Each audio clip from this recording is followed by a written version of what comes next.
Piers Morgan.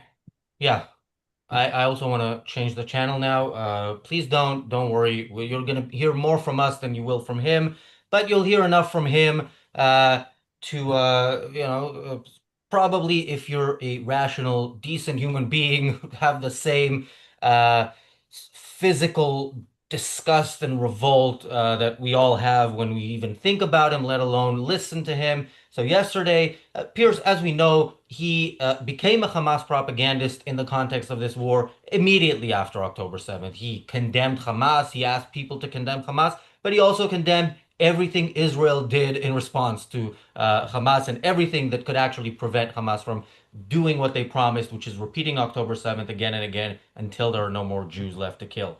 But yeah, recently he has decided that it is time to go to stop pretending, to stop doing the two sides thing. And yesterday he took that to the next level. First of all, in the title of the video, he already shows where he stands. The title was, I don't have it in front of me, it was something like Dave Smith and Piers Morgan versus Natasha Hausdorff. Dave Smith is against the very existence of the state of Israel. He has made it clear he supports, he condemned some of the attacks, but then questions whether everything we know about them is real. He picks points from the history of the Zionist movement in throughout its history as reasons why all Zionists are evil, and he is again the Pictionary definition of an anti-Semitic Jew. So he is the perfect tag team partner for Piers Morgan when they decide to go up against an Israeli. Remember, Piers, we've talked about this in the past. He has sometimes panels of five people. It doesn't matter how many people there are. Israelis are always outnumbered. What's unique about this is that he brought Natasha Hausdorff on the Israeli side, somebody who is actually good at defending Israel. That is rare on the Piers Morgan show. How how could he possibly be okay with that? We're gonna see right at the start from the first clip. Welcome to the reality show. I'm joined by Nicholas Provenzo and Daniel Kraus. Hey guys, let's go to that first clip. Let's watch a little bit of it. We're gonna have to pause this quite a few times for our own mental health, if nothing else. But just see what you can uh, see from his attitude in those first minutes. I Those was that told are by the ambassador interested. to UK it was a blood libel for me to suggest that Israel had killed children in this No, war. I don't believe that was the case. I There think it was. was to do with targeting children. No. And there is a difference. Right. Because we are hearing that Israel is targeting children, and that couldn't be further from Well, the fact. last week, 9 out of 10 children in one home where two doctors reside were killed in an airstrike. Well, What was that? Remarkable. Well, what was that? That has been based only on the basis of hearsay. You don't and believe that secondhand story? Information. I want these stories. Wait a minute. You don't believe Piers, that those children were killed? I have seen conflicting accounts, and I want that story to be properly investigated before the international media runs with it. I have You think those two parents, one of whom I think operated on one of the children, I have a question. you think that those two doctors, the parents, they just made it up? Why are Okay, let's pause here. Remember the rescue operation in which four hostages were rescued. They were held by, was it doctors, I believe, right? Doctors have having being a doctor does not make you automatically a good person, nor does any other profession in the world. So, but yeah, this is Pierce going full Hamas propagandist.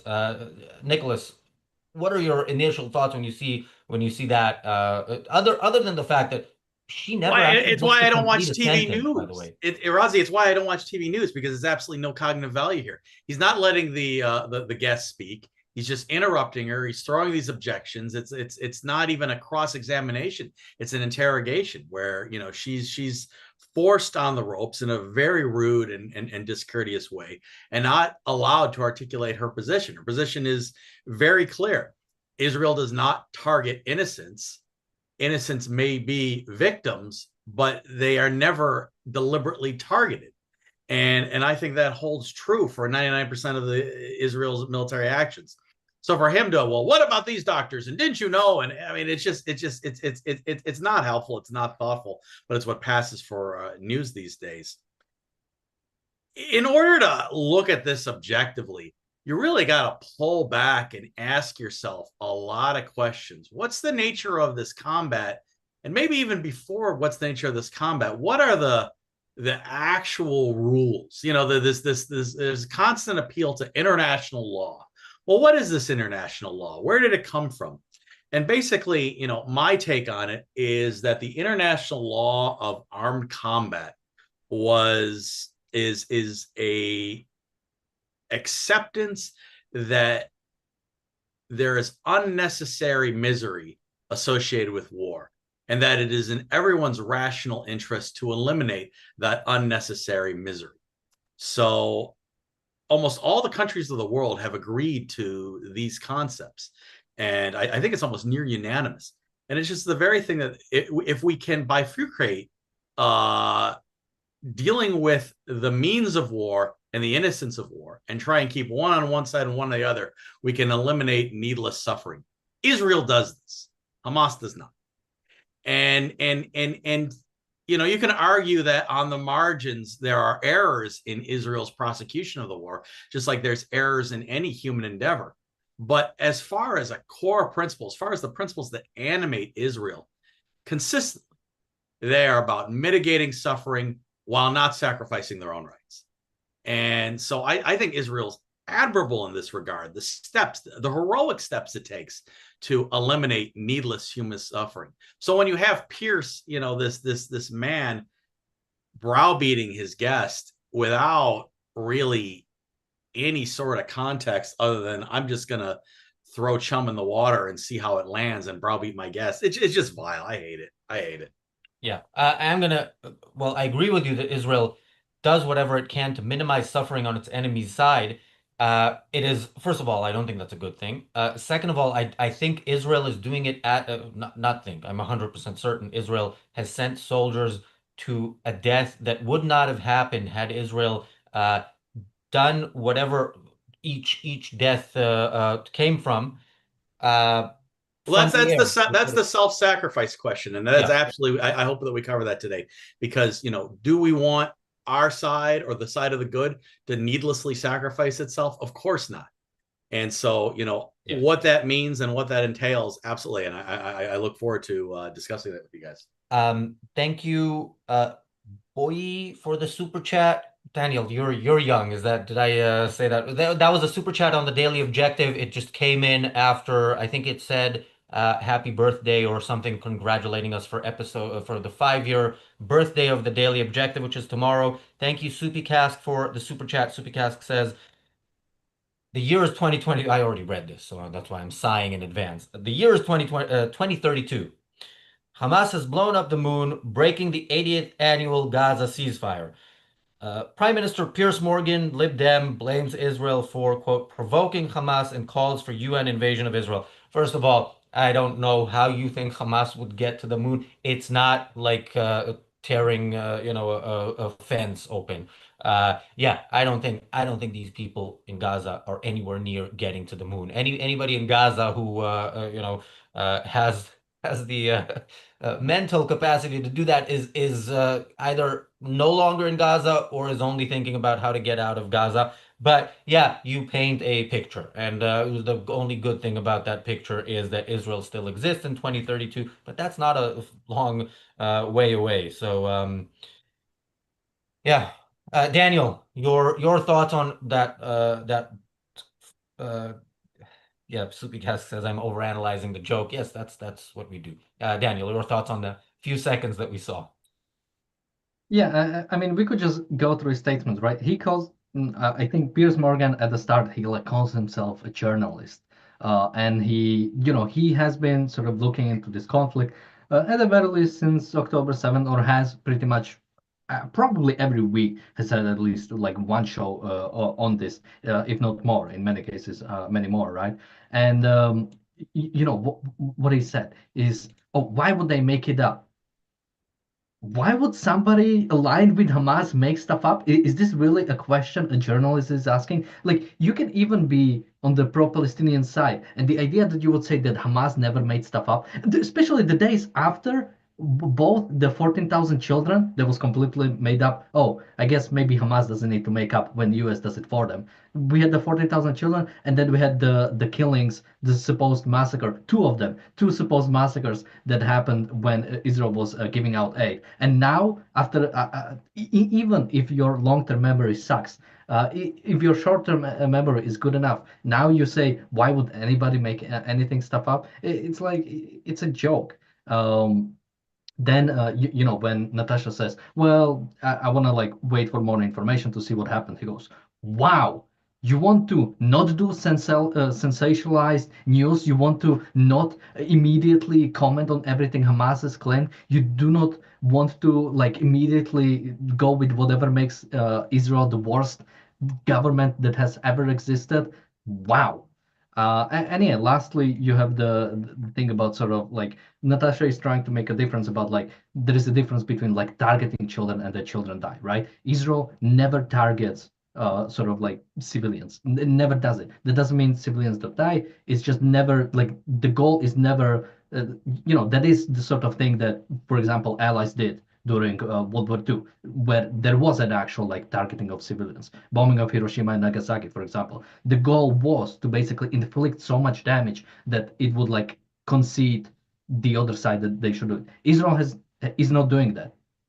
Probably should have, but Israel is officially never doing that. And even if you were to do that, you don't do that secretly. You want it to be known. You want it to be known that everything is a fair game, so the other side does concede. You wouldn't hide something like this. There is literally no benefit you would get from hiding something like this. And yeah, so that's the difference. Israel has never done it. Hamas has. That's the policy of Hamas. Hamas on October 7th went into Israel and killed everybody they could get their hands on and kidnapped the rest. That was their goal. They didn't, the civilians were not unnecessary casualties or sort of like necessary casualties or anything. No, they were targets. Israel is not doing that.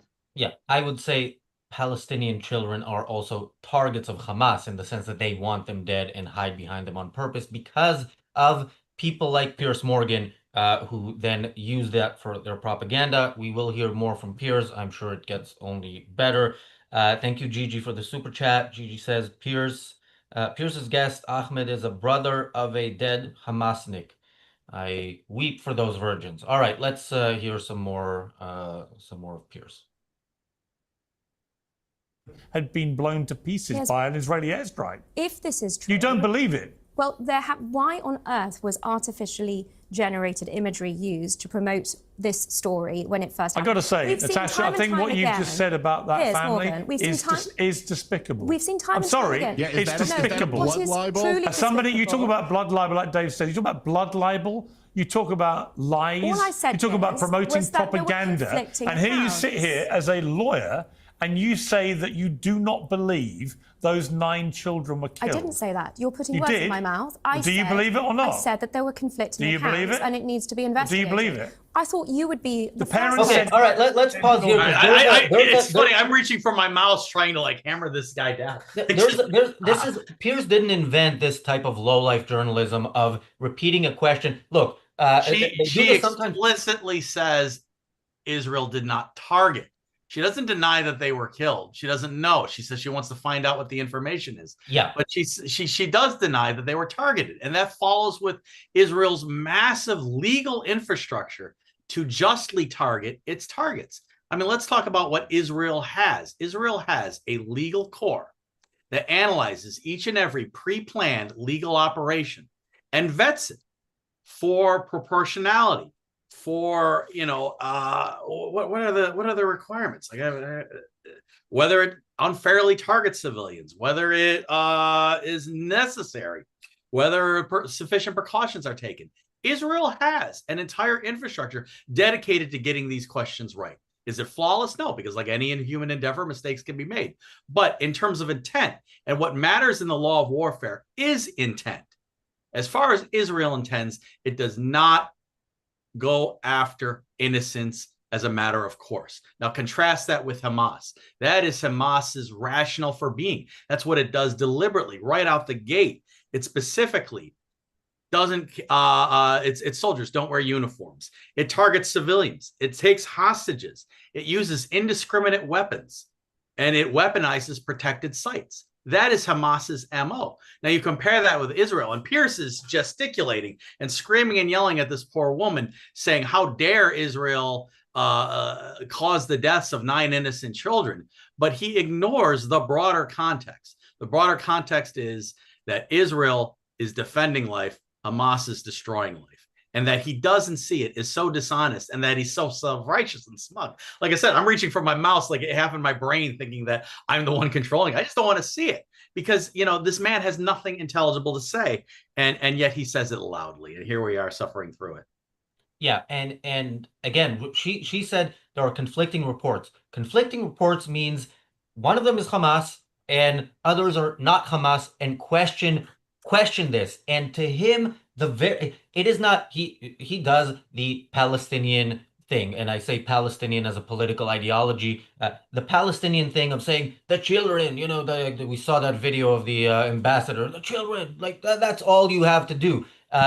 And once you do that, there is no conversation. And now with Pierce, there is no conversation because, again, in this 3-minute clip, there is not a sentence, I believe, not a single sentence. She begins and completes without him interrupting. Dave Smith, I've never seen him so quiet. He's just chilling there, watching this and enjoying it. But yeah, to him, it's once you say the children and children are dying, then you cannot question that. And again, you are saying the children are dying because Hamas told you so. So do you condemn Hamas? Piers Morgan was a phony. And this is the same exact Piers Morgan who, you know, may condemn Hamas, but repeats everything they tell us, even though he repeated everything in the past. He repeated the Al Ali hospital bombing story, and he said this is horrible. And then it's like, oops, yeah, it's Palestinians killing Palestinians, as they often do. You never hear about it because it's not Jews. So you know the tagline, Daniel. Well, first somebody is asking about our Discord. So link should be in the description. So try that. If not, you can get in touch with us through our contact form on the website aynrandcenter.co.uk. Yeah, later if we have time, we also have the sort of a clip of Tweedledum. Sorry, Dave Smith. So we can watch that. Yeah, I couldn't help myself. I had to do the joke. But yeah, I mean, Dave Smith did jump in here like, oh, what is it, the blood libel? And it's like, what? So there never was a case when somebody makes up stuff to attack Israel, which is what blood libel is, right? You're making up stuff just so you can target the Jews or Israel. What again? What is this? This is like ridiculous. And I think there was a I'm trying to remember who it was. I don't have it open, but there is one Israeli comedian. Maybe somebody can remind me in the chat. But he was on a show with Dave Smith and Candace Owens. You know, that's a good people to have to argue against. But he asked Dave Smith, like, you know, you call yourself a libertarian. Why are you like apparently like pro Hamas and calling for like destruction of Israel? And he made some weird point about how you know he just supports the right versus wrong or something like that. But it's a good question. Like again, you have this Israeli society, whatever its faults are, it's a Western society. It has democratic institutions. It has sort of some processes of separation of power. It has some sort of recognition of individual rights. And you can also see the results of that, right? It's a booming country. It's not booming in the most of the Middle Eastern sense. Booming as in industry is active here. And there is an actual production, not just from easy stuff like natural resources and sort of like just exporting, extracting and exporting everything to the West. So sort of just benefiting from that, but like actually producing inside of Israel and exporting services, which is a sign of a modern economy, a sign of a productive economy. That's not what you have. Yet you still have these people sort of always being behind Hamas, always being behind or trying to say Palestinian people, but this is what they get. What did the Palestinian people build when they get the chance? They got Gaza. They had a chance to do whatever people call about the blockade. That never was a blockade. It was just Israel was controlling what was going in. It was never stopping something from going in. Yet they didn't choose to do anything with that. They destroyed everything left by the Jews and continued supporting Hamas. Yeah. Thank you, Jonathan, for the super chat. Jonathan says, great to hear Nicholas's perspective. I agree, but Jonathan, as you know, the road to greatness is sometimes bumpy. So before we hear more from Nicholas, let's hear more from Piers.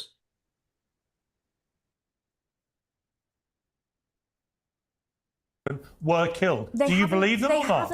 Or did those two doctors make it up? They haven't said that directly as far as I have seen. I have seen second-hand accounts and hearsay, but it's important to ask, why are these civilians still there? Why is it that Actually, no, it's important to ask whether you believe that family have lost 9 of their 10 children. I want to know why the international community... Do you? You don't. And this goes to the point that I would say about Israel generally now, in this war now. Israel says they don't believe anything. Everything, Hamas, every story that comes out about the deaths of civilians in Gaza, because there is someone will pop up representing the Israeli government saying, it's propaganda, it's not true, I've heard it's not right, I've heard it didn't happen. Right. You know, Piers in the start of the war, as I said, would interview pro-Hamas people and would do that. Do you condemn Hamas? Do you condemn Hamas? His annoying repeated thing, as if that you know, as if that's how. If you ask him 10 times, he'll get it. Now his line is basically, you know, do you believe Hamas? And if not, you're the bad guy, Nicholas. There's just so much to unpack. Hamas has demonstrated absolute untrustworthiness time and time again. It is not a credible information source in any stretch. So to condemn anyone for discrediting them seems to me a tremendous breach right there. And yet he's doing it loudly and obnoxiously. So then why? He clearly has a huge disdain for Israel. I mean, what would be the better way to resolve the problem? You'd want to find some neutral source. If you have 2 belligerents and there's questions about the veracity of either one of their story, you want to find someone neutral to do it and provide your information. But he doesn't do that. He browbeats this guest time and time again, asking her why she doesn't accept Hamas's story at face value. And again, you know, the mountains that you would have to evade in order to reach that conclusion is quite stunning. So you have that. But it's interesting that he's fixated on the death of children. So if you wanted to be fair about it and objective, you'd really have to ask yourself why. What happened? If it's true that children die in war, why is it? And clearly in any war, there's the person who started it and the person who didn't start it. And so you have to ask yourself right then and there, which side is which? And if the side defending themselves incurs collateral damage is the word, but the death of innocents or damage to civilian infrastructure or any number of things that are facts of war, but not deliberate in and of themselves, that they're not seeking these things out deliberately, that blame rests with the aggressor because the aggressor caused the war. This distinction is lost on Piers Morgan. It's not even relevant. He's utterly fixated, and in the classic leftist worldview, he's utterly fixated on a very specific concrete, the death of the children, while ignoring the larger context. And what that shows is you wouldn't want him on a jury, and he shouldn't have a TV show, because this is not a person with a judicial temperament. A judicial temperament wants to look at all the relevant facts. Who started it? Who's trying to end it? How the person ending it is trying to end it are all relevant questions. But to ignore that and just fixate, there are children and belong to 2 doctors, and you don't believe the doctors? And again, as Razi brought off the beginning, doctors, were they treating Palestinian war fighters? surrounded by children as a human shield? Like, what's the context here? I would want to know the entire context. I think both of you and your audience would want to know the entire context of the question, but not Piers Morgan. It's stunningly dishonest, and it's so bad that he should be roundly condemned, and he shouldn't have a show. He shouldn't even be a thing, and yet he is, and that's despicable. And if that's going to be a hot take, that'll be my hot take on Piers Morgan right there. This man should not have a show. He is not a useful voice in answering very difficult questions. Well, I have something to say about that in a minute after I read some of the super chats, but I have to say, you put the image in my head of Piers Morgan in a courtroom, and I kind of ran with it, and I imagine Piers, being a lawyer and me being on the stand, and I don't know even what I'm there for, but I will be held in contempt. I guarantee you that if that happens. Thank you, Jan or Jan, for the super chat. Jan says, Piers Morgan is just a clickbait master. Love to Israel from Singapore. Free Palestine from Hamas. Yeah, I would say free Israel from the Palestinians, but let's start by defeating Hamas. And thank you, Jonathan, for the super chat. Jonathan says 200 viewers. Hit the like button. Yes, we are at over 200 concurrent live viewers, which is high for this channel. But remember, Piers Morgan, I don't know if yesterday's video is already at the millions, but I'm sure with the clips, it is in the millions. Let's get this to tens of thousands. If you are watching now and you do like the show, click like. It will help with the algorithm, as do comments and sharing and so on. Daniel. Yeah, I mean, first of all, I would recommend Ayn Rand's essay, The Roots of War, for sort of like more broader context of what causes any war and what you need to watch out when it comes to, and she answers dictatorships, which again is what Hamas is, right? Hamas is at war with its own people by default. They do not recognize any of their rights.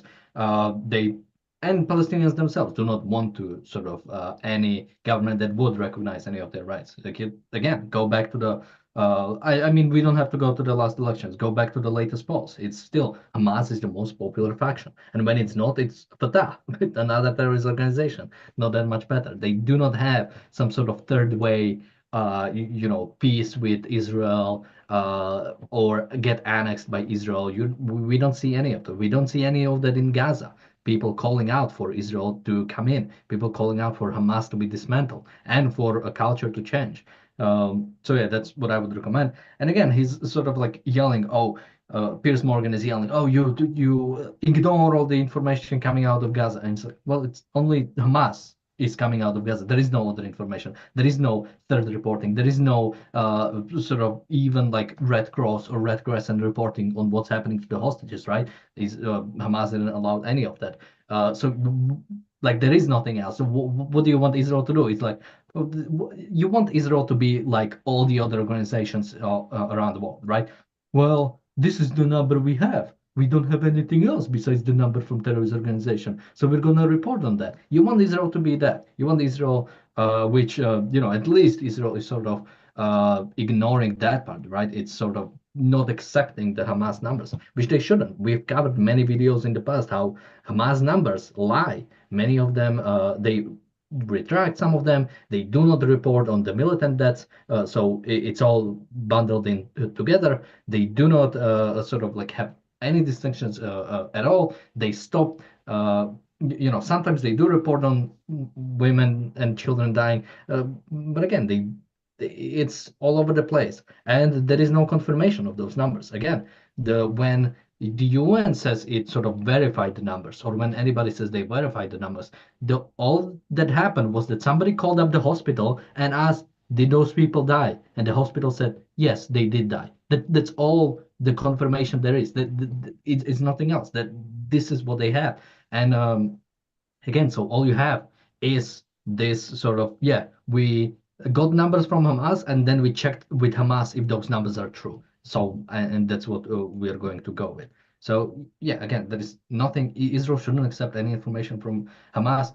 Like, the whole thing is ridiculous. And Israel has sort of played the role with it by not finishing this war as soon as possible, not fighting this war as war. Israel is still fighting as somehow Palestinians are Israeli sort of residents or citizens, so they need to somehow take care of them. This is like a, some organization going amok, and now Israel has to make sure no innocents die. No, this is a separate, maybe not country, but sort of like separate entity that has declared war on you, and you have to do whatever is necessary to end it. Again, this like try to take what Hamas, Freudian slip. Try to take what Piers Morgan is saying and apply it to any other situation, right? Oh, did the Union allow journalists to go into the South? Did America allow journalists to go into Japan? Like, none of that makes sense. Wait, it makes no sense as soon as you try to apply it to any other conflict but this. Somehow, this conflict is something completely different we have never seen before. Yeah.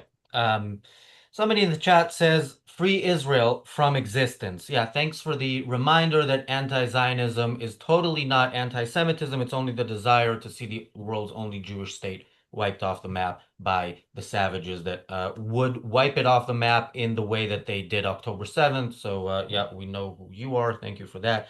Thank you, Jan, for another super chat. Jan says, you cannot watch Piers Morgan if you want an impartial debate. You can't watch Piers Morgan if you want a debate. It's not about impartial. There is no debate there. He talks over her. Speaking of which, let's watch him talk over her some more. Okay, so we have another clip. This one is about 3 minutes in total, so stop me whenever you want to comment.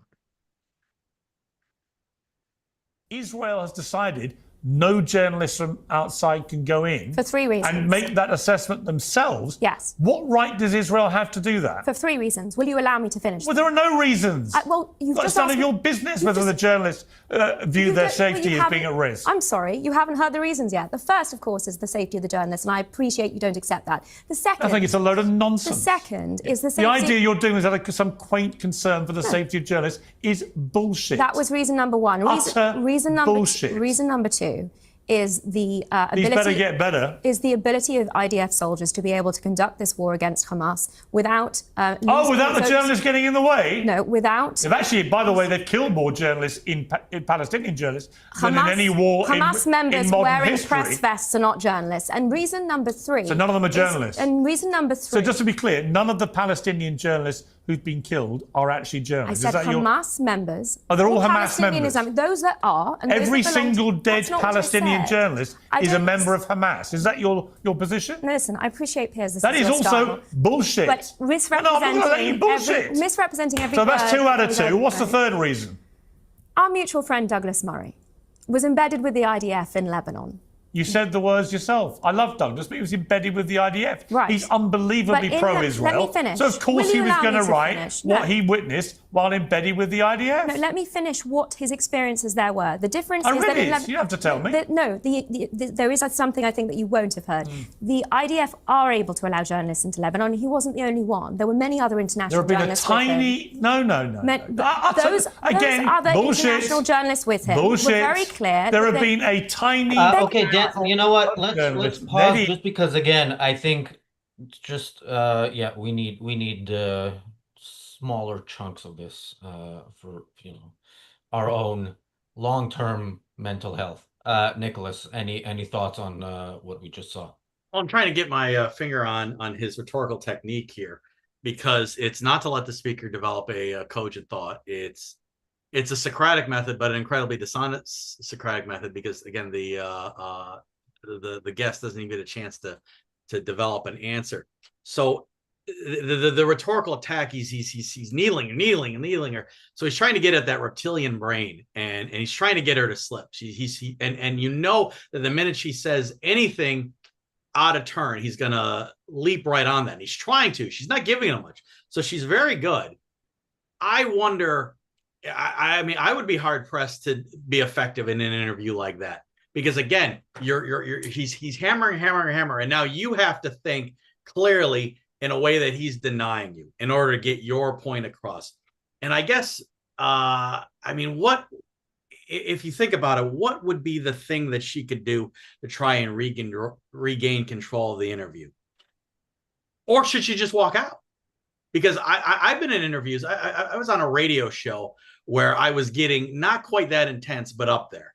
And I was seriously, while this person's berating me, thinking I could be folding my socks right now. and I could be doing any number of things. And I was really weighing walking out. And there was a part of me where, well, I'm here and I'm on the air, so I want to stay on the air and get my views across. But then there's the, am I giving him a punching bag and I actually serving him rather than even having a vague chance of getting my ideas out? This interview is so bad that I wonder if she should have just walked out of it, because it's not fair. It's talk, but it's an unfair talk. And that's what I'm starting to question. Just listening to it, it's so bad. Yeah, I don't know how she does it, but she does this. This is not the first time.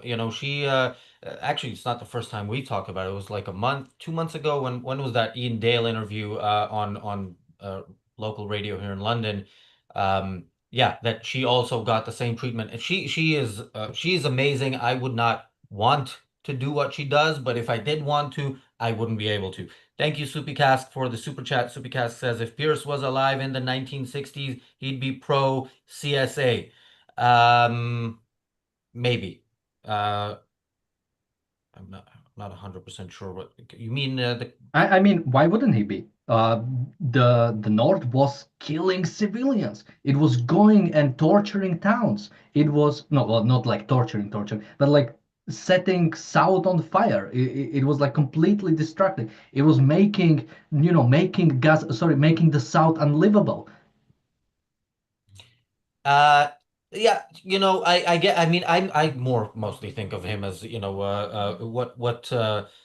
what would his exact ideas, how do you apply them to World War II? And it's absolutely, the Allies are the bad guys. But yeah, maybe my Civil War. No, maybe I shouldn't talk about Civil War because I don't know enough. Yeah, Daniel. Well, as somebody who's reading the book, I can talk a lot about that. But yeah, like I don't want to talk about too much. But yeah, the North also like went through the Sherman went through the South. They pretty much they just left.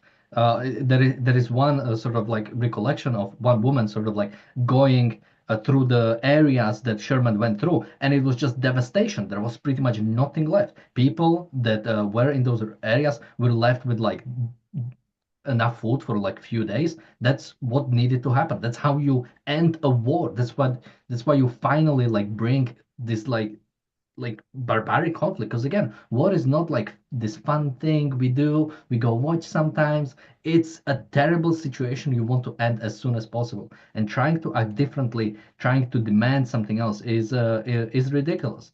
And yeah, now he's talking I think this idea of like allowing journalists into Gaza, you should never argue that. There is no way to sort of like win that argument, right? Because like either Israel lets journalists to just go in and roam free, just do whatever they want, and then it just gives Hamas more human shields because Israel, well, either those journalists will get captured, and now Hamas has human shields, however they want to use it, and or they just get killed, because I mean, if they are all over the place, you cannot control them, then yeah, sometimes it will happen that some of them will get killed. Or the other way is to escort them, right? But then this is not this is biased journalism. This is not an actual journalism. They are just only so there is no way. The only way to sort of like do it is like let them go in, and if they get killed, that sucks for you. Do like sign something, but even that Israel wouldn't be able to get away with, right? The Greta's convoy is coming. Israel should order it to turn around, and if it doesn't, it absolutely has the right to basically take it down, right? This is a breaking a siege. It has absolutely the right to do so, but Israel wouldn't be able to stand that, right? The international community would go completely against Israel. So Israel is always in this impossible position that it can never get out of, and so the only way, the only way to win the game is to not play, ignore any of that, say, yeah, don't even join these discussions, I guess. Yeah, I think we're going to talk about that both later on, maybe on the weekend. But I do have to say, it's not that Israel has the right to sink it. I mean, Israel can be nice to them and tell them to turn around, but if they don't, you have no choice. It is an act of war, and you absolutely have to sink that boat, no matter what celebrity is on it. Well, the precise term is indiscriminate force. I mean, really, as objectivists, we want to restrain force to its proper use in the right context and the fullest context. So, for example, you have this convoy coming, and Israel has declared a blockade, and that blockade is righteous. It would be wrong if Israel just torpedoed the ship without warning. That we would all agree that would be needless death. But stop the ship, block the ship, warn the ship, order the ship, make it clear, fire a warning shot, let them know what they're up against. Those kind of things. I'm normally not a fan of warning shots in the case of an immediate threat to your life, but this isn't an immediate threat to your life. So can Israel employ force judiciously to restrain the ship to the point of actually sinking the ship and retrieving the survivors? Absolutely. Killing people wantonly? No, it wouldn't be in Israel's interest, and Israel would never do that. So I think that the idea is the discriminate use of force, and I have to say that Israel does discriminately use its force. It is profoundly just in its application of force. For example, so probably one of the most difficult things in urban warfare is to clear a building, and you have the baddies inside. Your guys are lined up outside, and now they have to enter that building and clear it out. That comes with a tremendous risk. So if there are Hamas fighters in a building and they've surrounded themselves with human shields as they only could, is it wrong for Israel to say, we don't want to sacrifice our people in order to clear that building? No, it's not wrong. At the same time, if they just dropped a bomb and blew up the building outright without warning, without context or anything like that, there might be an accusation you could have done more. There were other steps in your toolbox that you could have used to clear that building without risking your own people, without needlessly sacrificing innocent life. And that's the difficult question in war. Israel's intent is always to mitigate that human suffering. Time and time again, it's consistent policy. There may be outliers, there may be mistakes, there may be rogue actors, but as a principle governing a state, Israel absolutely adheres to the idea of the judicious use of force. Hamas does not. So, and every conversation has to begin there. I don't want to get too sidetracked because I know our audience wants to hear more from Piers, but I do want to say that I disagree about buildings. I think Israel is paying for it for caring too much about civilians on the other side, but also in the context of this flotilla. This flotilla, to borrow a phrase, did not happen in a vacuum. There was the flotilla in 2009, I believe it was, that Israel told them to turn around. Most of them did. The one that didn't, Israel decided, okay, we're gonna have some soldiers come in from helicopters, and we're gonna help them turn around. And they were beaten nearly to death. And Israel had to then use force, and then people died, and then Israel actually apologized. So Israel should, just like post Gilad Shalit, if not before, hostage deals should no longer, like, you have no excuse anymore to think that a hostage deal will not guarantee more Israeli deaths. I think absolutely. I think what we're talking about then would be the history, and you're folding something very important. You're looking at the history of prior acts and integrating that into your larger decision. I would absolutely agree. So and I believe it's the same organization, right? It's the IHH. Daniel, maybe you, yeah. It is the same organization. It is a Hamas-affiliated organization, by the way. This is not a humanitarian mission by any stretch of the imagination. It is a military mission, yeah, it's just celebrities who think they're military people. Daniel, yeah, you go ahead, and then I'll read the super chats. Wait, just quickly, it might be a different organization. This is Freedom Flotilla Coalition. I'm not sure if they are sort of like connected. They are also, by the way, planning the march to Gaza, where they go to Cairo in about 10 days and then march to the Rafah crossing. So people should be definitely following for that.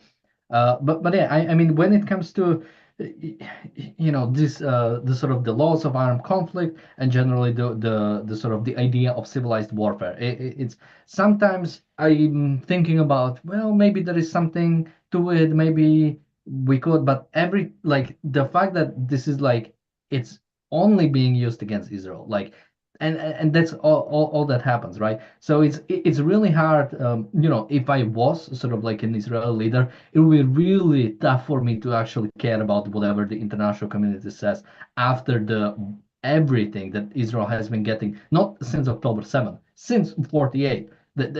Israel has always been the bad guy for trying to actually uphold any sort of like international rules, any sort of like international laws or whatever that would mean. So no, Israel should do whatever is in not its interest, but whatever needs to happen to protect its citizens. That's not the number one goal. That's the only goal that Israel needs to care for and needs to do whatever is necessary. Again, Israel didn't choose this war. Israel didn't start this war. Israel didn't engage in this conflict. But when you get engaged in such a conflict, you need to do whatever is necessary to end it as soon as possible. Again, I think there is a case for sort of basically a proper use of force, especially when you're dealing with your own citizens. But when you're dealing with a foreign nation, again, a nation that has declared war on you, that's basically the when you think about a nation that has declared war on you, that's the same way you deal with like an immediate somebody who said, "I'm going to murder you," and is running at you with a knife. You no longer deal with with that person as giving him the benefit of the doubt or as with any. Once that situation clears up, once that emergency clears up, then you can have a trial. Then you can have a sort of like go the most proper way you can to basically ensure justice to the largest amount possible. But as long as there is war, Israel needs to end it as soon as possible. And then we can, put them on trial and see who is innocent. All right. Well, the challenge is this is an asymmetrical threat. And I'm gonna say this. I look at international law of warfare, and I say when I look at it, 95% of it I can agree with as in a belligerent's rational self-interest if they're in the right. So I don't see a massive conflict between international law properly interpreted in terms of modern warfare and a righteous nation's self-defense. So I don't see a conflict. And again, that's just going through and reading it. And what does it call for? What are the cases interpreting it line up with? Most of it I agree with. And the idea is that you are acting to eliminate the threat against you without needless suffering. And let's analyze the word needless. Needless would mean no military purpose. Show me the military purpose, and I'm there in spades. Show me an indiscriminate killing, and we have a problem. And that's why I think that it's so unfair that Israel is getting condemned by using, I want to say, the dishonest use of international law and the law of land warfare. I mean, I wouldn't want to be Piers Morgan and show my face, because I think it's just stunningly dishonest how he's trying to browbeat this defender of Israel with charges that aren't true, that are brazenly dishonest. I do think that Israel follows the law of land warfare. I do think that it prosecutes its war justly and works to eliminate needless suffering. It is acting to destroy the enemy, locate close with the destroy. I think Razi is right. Sometimes it bends over backwards. And if I was an Israeli citizen and I had my son or daughter in the IDF, I'd be a little bit worried about the bending backwards. I think there is a fine line. I think you can find that fine line. Israel does as good a job as any force, better than most, better than the US probably in Iraq. And yet it's constantly slimed through the mud. That to me is the huge injustice here. And it's despicable and unfair, and I detest it. I would only just add one quick thing, because Nicholas, you're talking about the law of armed conflict. Nobody cares about that. What international law is applied here is the international humanitarian law, which is much different when it comes to sort of dealing. And that's when somebody is trying to condemn Israel, they always talk about that. They don't consider Hamas and Palestinians as like an actual force that Israel is fighting, which I think is. All right, let's get to the super chats and try to get to at least one more clip, maybe more. Thank you, Supikask, for the super chat. Supikask says it's painful to hear an angry man screaming and berating a woman desperately trying to express herself. I also felt really uneasy about that. And even though I, cannot be accused of being a feminist by any stretch of the imagination, this really, this would be uncomfortable for me if there was a man there, on the pro-Israel side, but it was more uncomfortable seeing a woman. Boy, Daniel, next time you read his super chat, says Natasha is a saint. Protect her at all costs. Uh, Thank you, PC, for the super chat. PC says, Razi, are you aware there are not nice trolls in the chat? There's a lot of activity in the chat. I am not able to read everything. I've seen some, yeah, a bit more of the anti-Zionism is not anti-Semitism stuff. But instead of hearing it from the trolls, let's hear it from Piers, Daniel.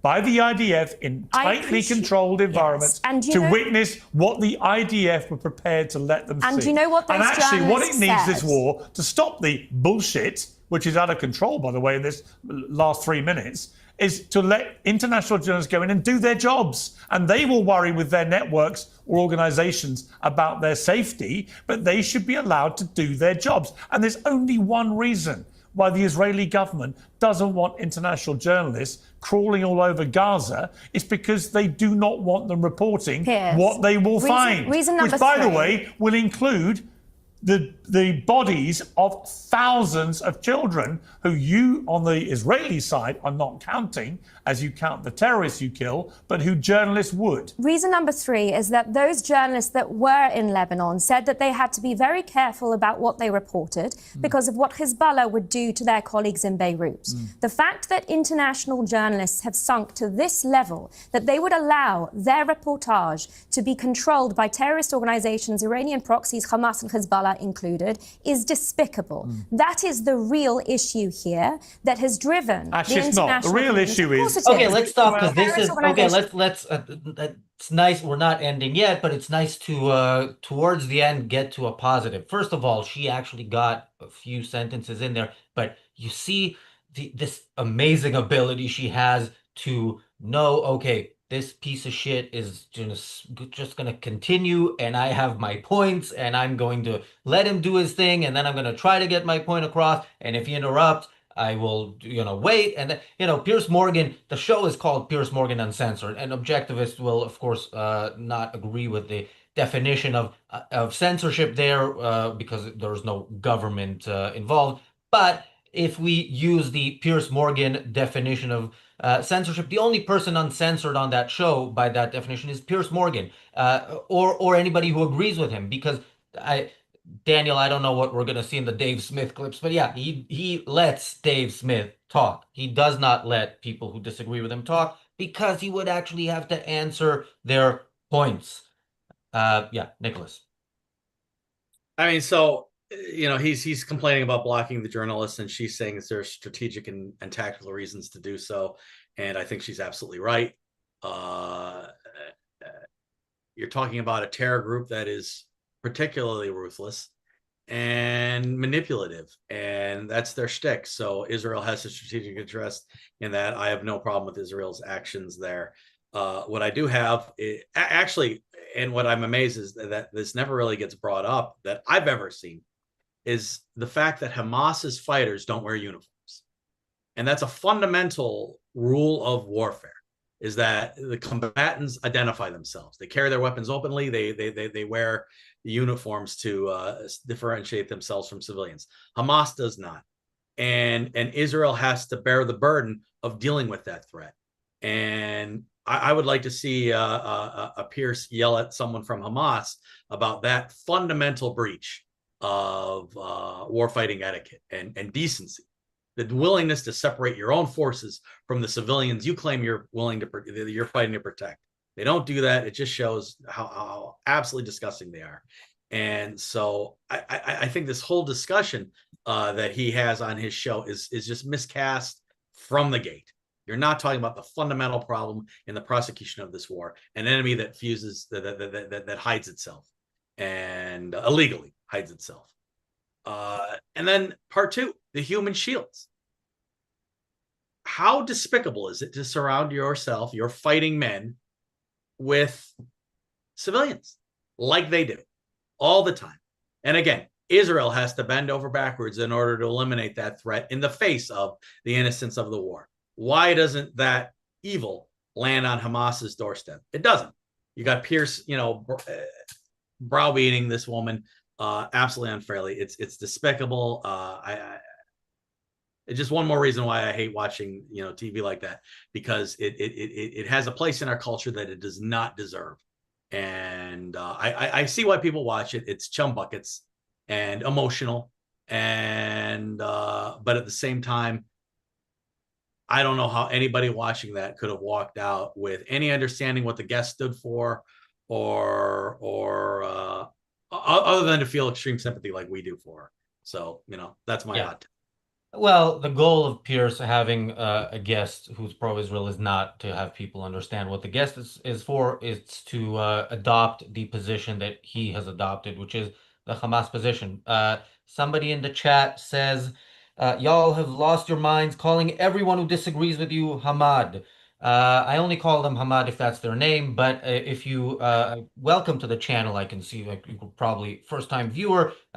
If you had been watching since October 7th, you would have seen us repeatedly say that the enemy and that that Israel lost this war when Netanyahu declared war on Hamas, because the war is against and should be declared against the Palestinians in Gaza and the West Bank. There was no war with the National Socialist German Workers' Party. There was a war with Germany. This war is against and in Germany there was actual opposition in the sense that that people risked their lives and in some cases died to oppose that government. There are no such people in Gaza, and when there were protests in Gaza, it was about basically living conditions and not about yeah, not about this is evil, let's not do this. Daniel.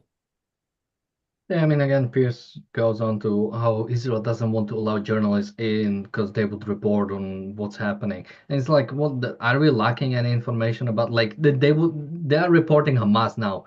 So do you think the information will get worse when sort of like journalists are allowed to go in?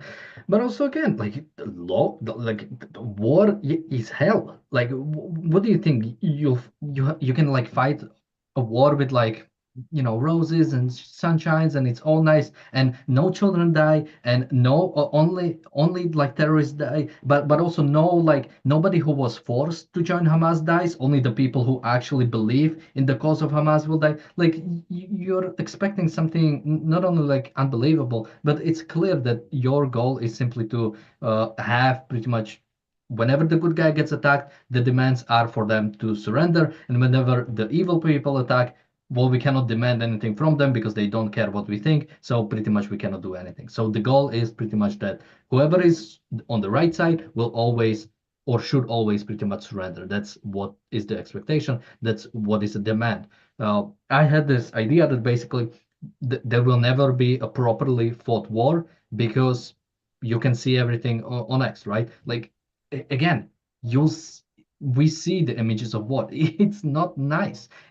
Like but I cannot tell you like what do you expect for like for a war to happen? Like, do you think on the Russian side, or if Ukraine wants to win this war, and I mean win this war, not simply uh, lose 20% of its territory and give it to Russia, but actually go in and win it in the proper sense. Do you think the images on the Russian side will be nice when Ukraine will have to do something more than simply target sort of like go after military?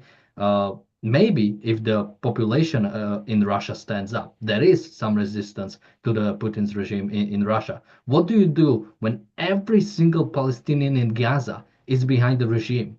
We don't have a single instance of anybody giving information about the hostages, giving information about Hamas, anything in that regard. Similar, much more similar to Japan, right? What do you Well, that do? we know of. That we know of. My understanding is that Israel has extensively penetrated Hamas.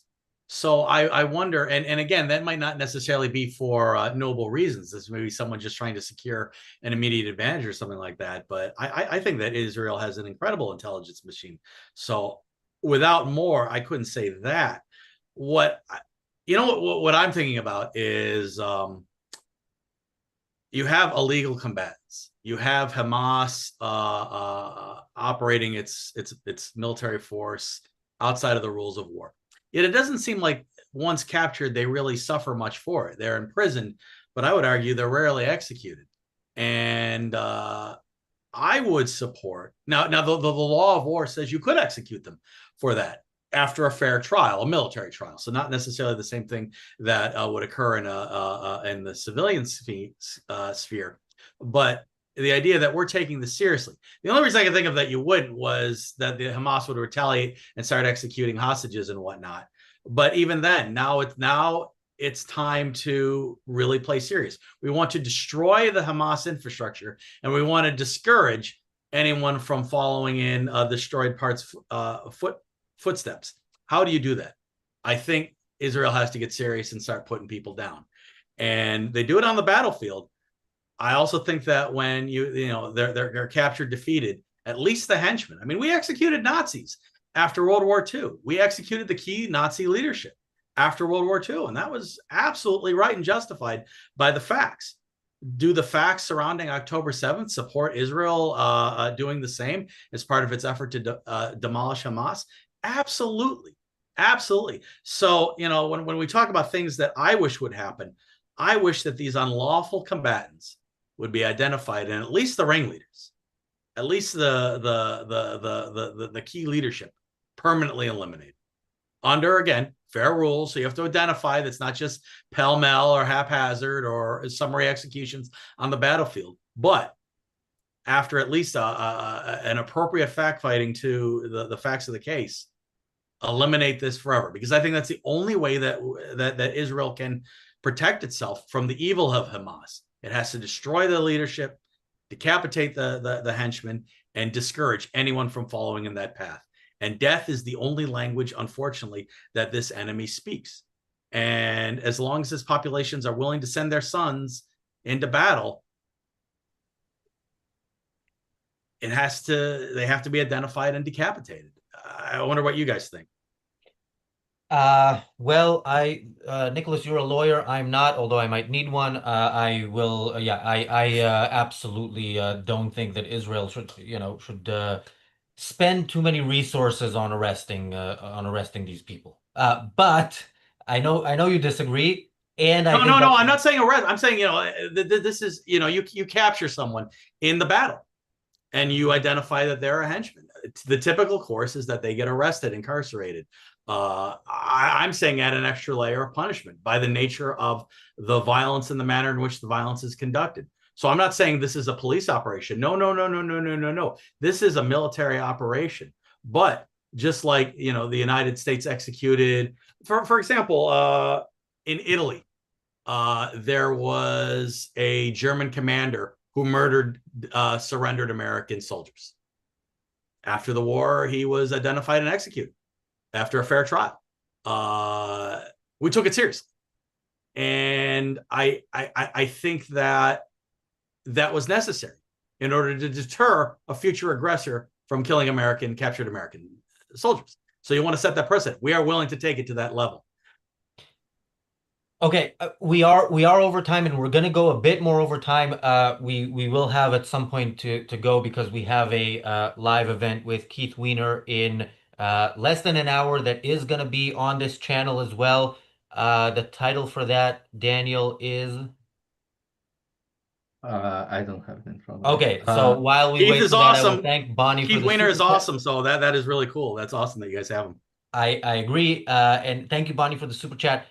We will hear at least one more clip, so we're not done yet. And the trolls in the chat, people, you have the ability to block a troll on your own. I'm kind of automatically approving without reading the stuff that's held for review, which is a bunch of their comments. But there is a line somewhere, and look, they're good for the algorithm at least. So more people see this Zionist propaganda, the more trolls are active in the chat. Remember, that is probably the best thing these people will do for mankind.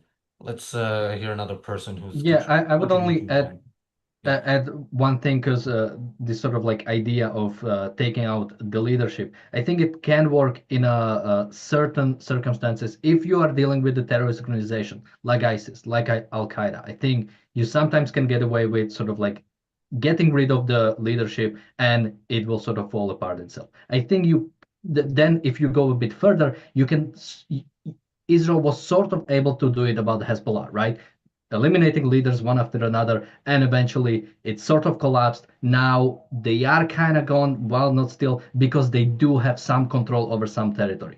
I think with Hamas, again, Israel has killed like, we are at a point where they don't even have leaders, where it's just a sort of like a council of five. Well, where I'm not even sure if all the five are alive. I think you are dealing with an actual like nation of people, and you need to do something to crush the spirit of them. You cannot get away with simply, and even when it came to Nazis, it's not like we killed the Nazis or we put them on trial or we, gave them capital punishment and then the sort of like the regime fell.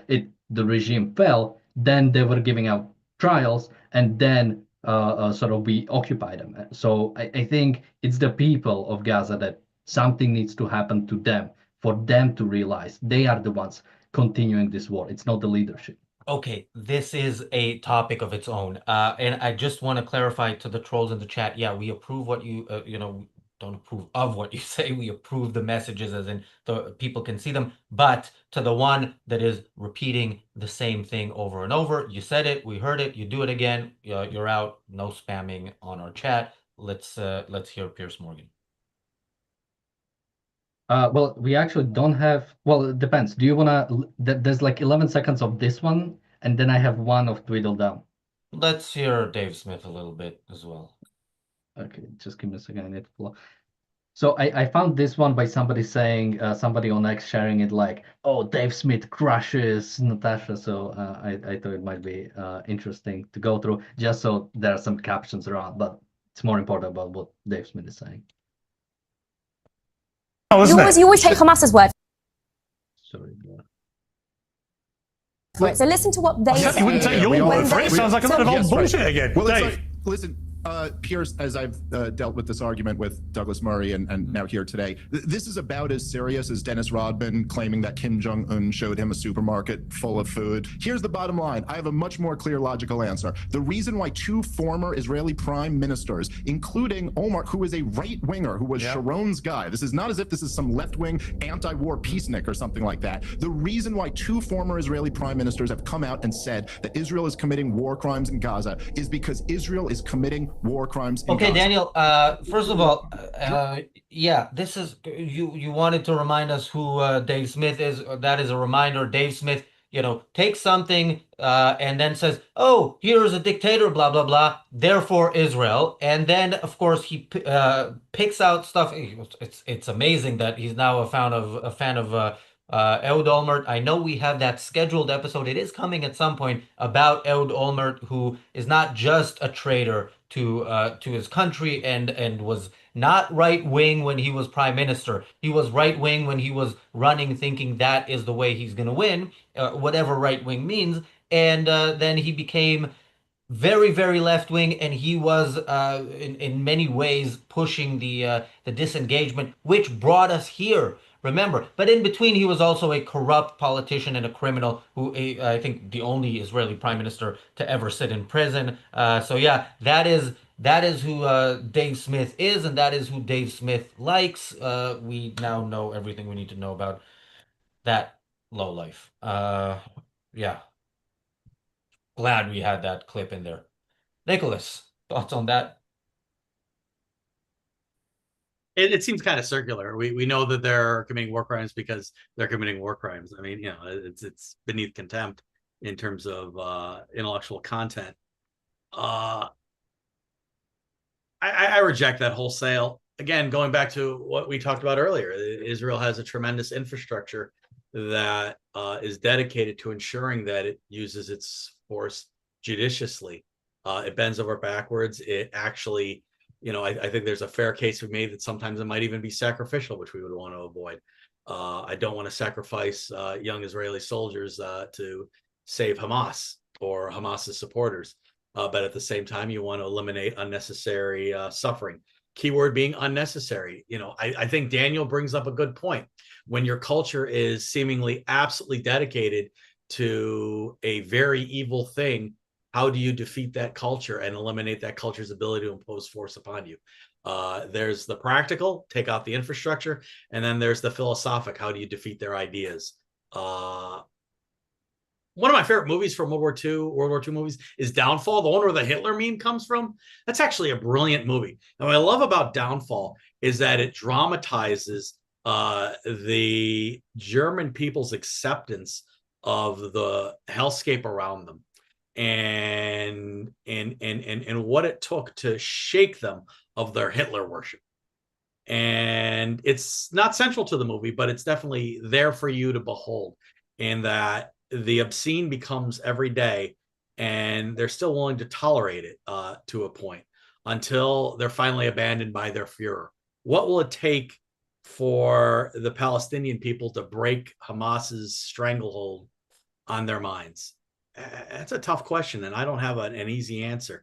Obviously, opening up a book by Ayn Rand would be a good start, but how do you even get them there? I don't know. As long as they continue to hold these ideas, the infrastructure that allows them to impose force on others must be destroyed utterly, completely, and without mercy or sacrifice. And we're a long way coming.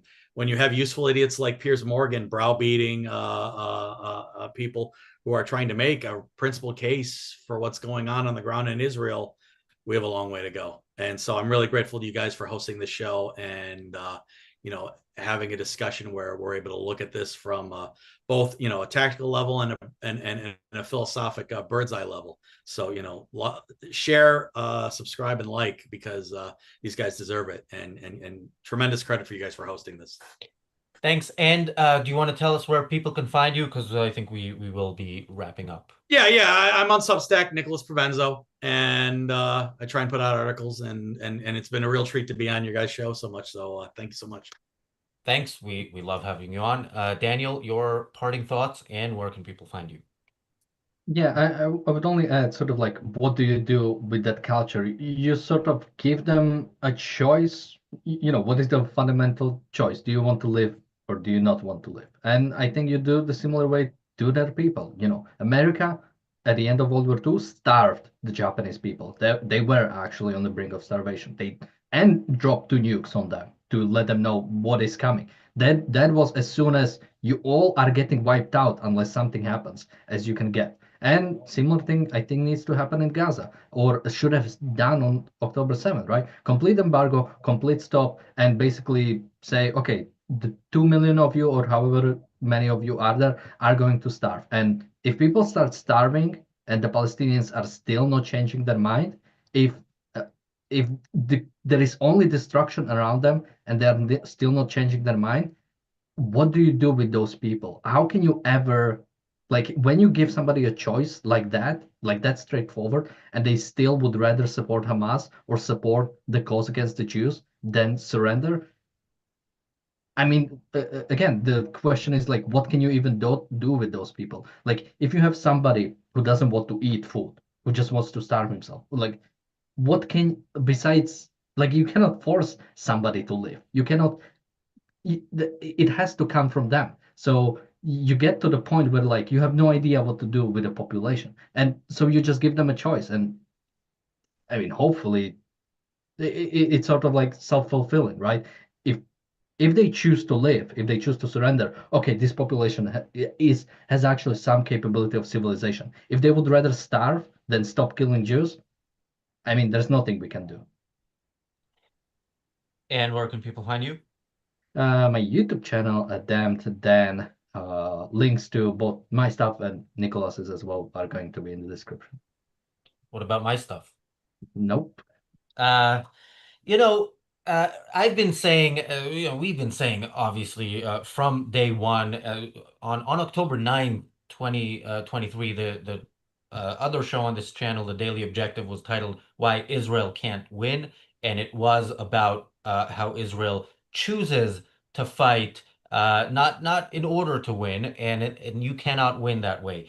But I have said, at least from September 2024, probably to some extent before that, that Israel, while it's not doing anywhere near what I'd like to see it do, it is doing a lot more than I expected on October 7th and 8th and 9th.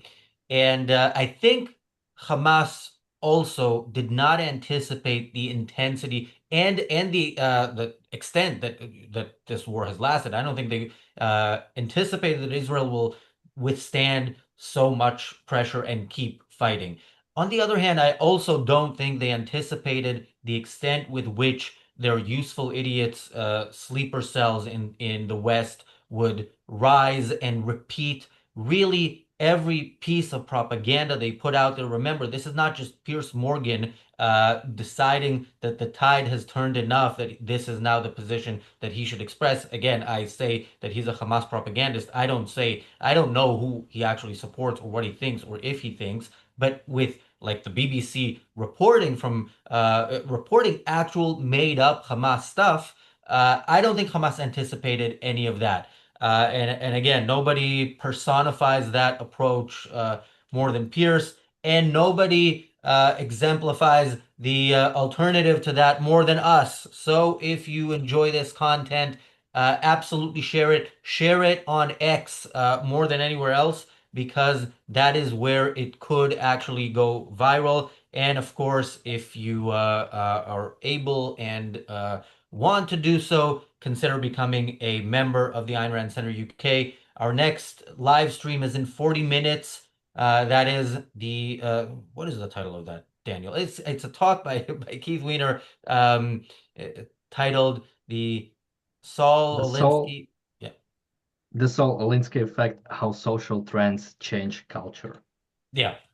Great title, great topic. We're back tomorrow with the Daily Objective 5-year birthday and the reality show. Trolls, come back, keep hating. It's good for us. And of course, everybody else, come back. Thanks, Nicholas. Thanks, Daniel. We'll see you back here tomorrow.